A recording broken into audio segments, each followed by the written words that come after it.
ராஜ்கமல் நிறுவனத்துடைய அடுத்தடுத்த அறிவிப்புகள் அவங்க நிறைய கதை கேட்டு இப்போ ஓகே பண்ணுறாங்க. எல்லாமே சூப்பராக இருக்குது. அடுத்தடுத்த லைனப் பாருங்கள், இம்ப்ரெசிவ் லைனப்பாக இருக்குது, அறிவிப்புகள் வரும் பாருங்கன்னு சொல்கிறாங்க. அதில் நமக்கு தெரிஞ்ச ஒரு அறிவிப்பு அன்பறிவு படம் KH-237ங்கிறது கன்ஃபார்ம்டு, அது நமக்கு தெரியும். அப்புறம் அருண்குமார் படம், அது கன்ஃபார்ம்டு. அருண்குமார்கிட்ட கதை கேட்டு லாக் பண்ணியாச்சு. அந்த படம் வந்து நம்ம இவருக்காக லிங்குசாமிக்காக பண்ணி கொடுக்க போகிறாரு. லிங்குசாமியை கோ ப்ரொடியூசராக போட்டு அவருக்காக அதை பண்ணி கொடுப்பாரு. அதில் வரக்கூடிய லாபத்தை வந்து லிங்குசாமிக்கு வந்து அவருடைய அந்த நஷ்டத்திலேருந்து போக்குறதுக்கு அது மிகப்பெரிய ஒரு உதவியை பண்ணி கொடுப்பாரு. அது நிச்சயம். கமலஹாசன் வந்து எல்லாரையும் வாழ வச்சு தான் அவருக்கு பழக்கம். ஸோ நிச்சயமாக லிங்குசாமிக்கு இந்த உதவி பண்ணுவார். இன்னொரு ஒரு விஷயம் என்னென்னா, இப்போ பயங்கர வைரலாக போயிட்டு இருக்கிறது 2 நாளாக என்னென்னா, சூர்யாவுடைய இப்போ 2 படமோ 3 படமோ பண்ணுறாரு. அதுக்கு அடுத்தாப்புல ராஜ்கமலில் ஒரு படம் பண்ண போகிறாரு அப்படிங்கிற ஒரு செய்தி தான் வைரலாக போயிட்டுருக்கு. இது ரொம்ப நாளாக பேசிகிட்டு இருக்காங்க. விக்ரமுக்கு முன்னாடியே, ரோலக்ஸுக்கு முன்னாடியே கமல் சார் வந்து பேசிகிட்டு இருக்காரு சூர்யா கிட்ட. நிச்சயமாக ஒரு படம் பண்ணணும் ராஜ்கமலில் அப்படின்னு அவருக்கும் ரொம்ப ஆசை இருக்குது.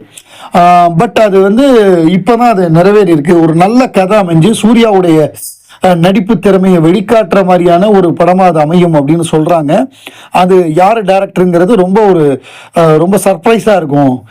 அது வந்து பெரிய ப்ராஜெக்ட் அமையும் அப்படின்னு சொல்கிறாங்க. ஸோ சூர்யாவுக்கு வந்து மிக முக்கியமான ஒரு டேர்ன் அரவுண்டாக இருக்கும். எப்படி ரோலக்ஸ் வந்து அவருக்கு ஒரு மிகப்பெரிய டேர்னிங் பாயிண்ட் அவரோட கெரியர்லேயே அவர் வந்து திருப்பு முனையை அமைஞ்சதோ, நிச்சயமாக ராஜ்கமலோட அவர் பண்ணும்பொழுது எப்படி அமரன் வந்து சிவகார்த்திகேயனுக்கு திருப்பு முனையை அமைஞ்சதோ, சத்யராஜுக்கு கடமை கண்ணியம் கட்டுப்பாடு திருப்பு முனையை அமைஞ்சதோ, நிச்சயமாக சூர்யாவுக்கு அவர் தனி கதாநாயகனாக நடிக்கக்கூடிய இந்த படம் வந்து ராஜ்கமலில் வந்து அவருக்கு நிச்சயமாக ஒரு திருப்பு முனையை அமையும் என்பதில் எந்த விதமான சந்தேகமுமே கிடையாது.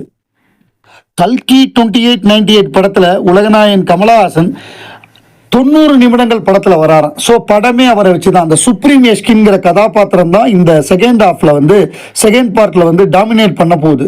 ஏன்னா ஃபர்ஸ்ட் ஹாஃபே அவரோட உலகம் தான். அதில் மற்ற கேரக்டர்லாம் இன்ட்ரடியூஸ் பண்ணாங்க. இப்போ இவர் இறங்கி வந்தாருன்னா என்ன பண்ணுவாருங்கிறது தான் அந்த செகண்ட் பார்ட்டில் சுப்ரீம் எஸ்கினுடைய ஆட்டம் ஆரம்பம், அவருடைய விஸ்வரூபம் ஆரம்பம். அவர் தான் இந்த படமே. செகண்ட் பார்ட்டில் அவர் தான் டாமினேட் பண்ண போகிறாரு. அதை தான் வந்து இந்த படம் முழுக்க நெடுக வரப்போகுது.